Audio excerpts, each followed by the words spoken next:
Okay, good afternoon guys. Today I'm gonna make pasta macaroni salad. Okay, so these are all the ingredients. We need onions and then red tomatoes. This one, usa ka cucumber, usa ka carrots, and then green peas, corn, and then macaroni pasta, and then 3 eggs, boiled eggs. And then the dressing, mayonnaise, black pepper, mayonnaise, and then black pepper and salt. Okay, to start, and white onion, so I'm gonna put it there. Oh, tomatoes, okay, we're gonna slice it.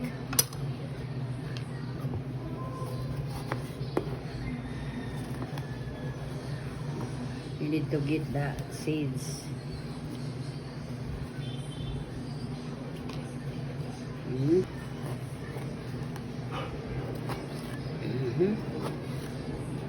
Okay.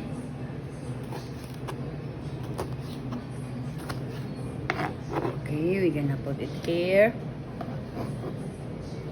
Like that.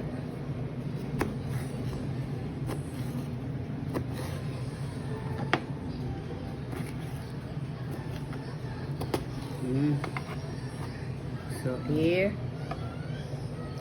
And the next,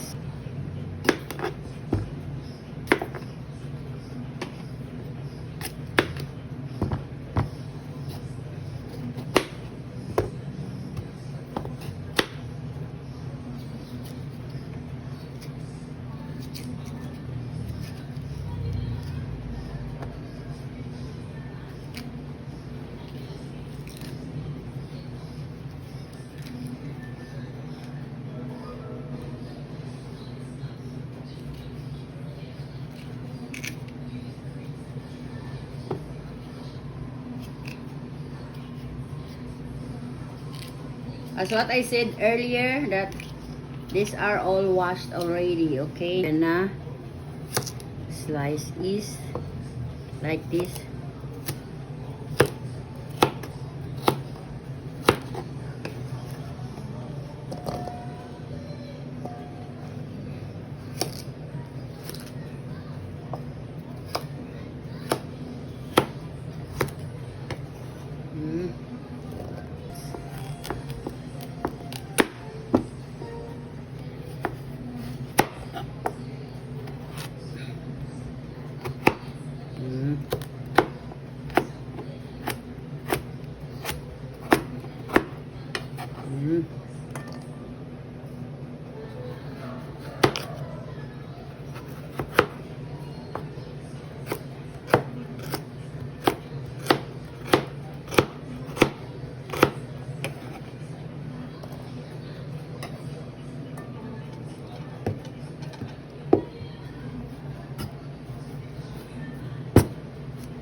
Tomatoes, cucumber, and then carrots. And now we're gonna add the green peas, and then the corn,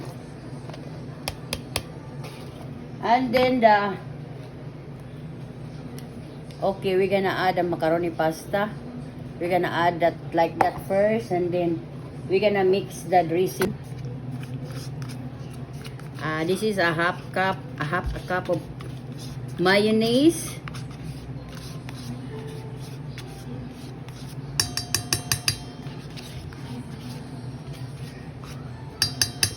Okay, teaspoon of black pepper and half a teaspoon of salt.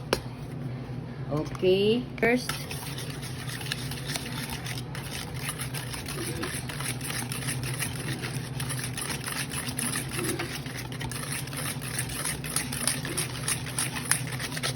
We're gonna put it here.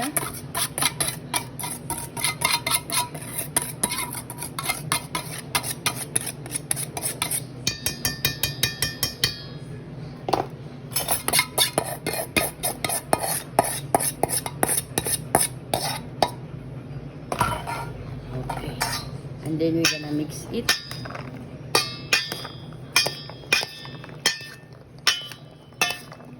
By the way, we're gonna boiled eggs. Okay.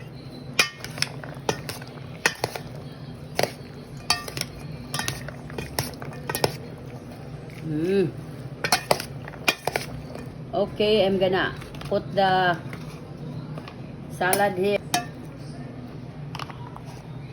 Not so much because I'm becoming full. Okay guys, so that's our macaroni salad. Okay, so it's tasting time. It's yummy guys.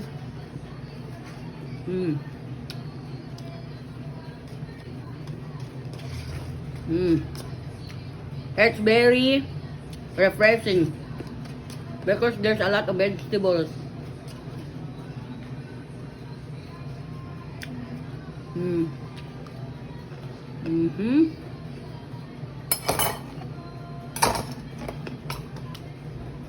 Okay guys, so this is our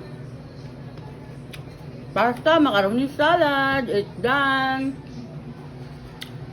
It's very refreshing and it's very yummy. It's good for the body because there's a lot of vegetables, guys. Okay guys, thank you for watching and see you tomorrow for another recipe. Bye bye. Pasta macaroni salad.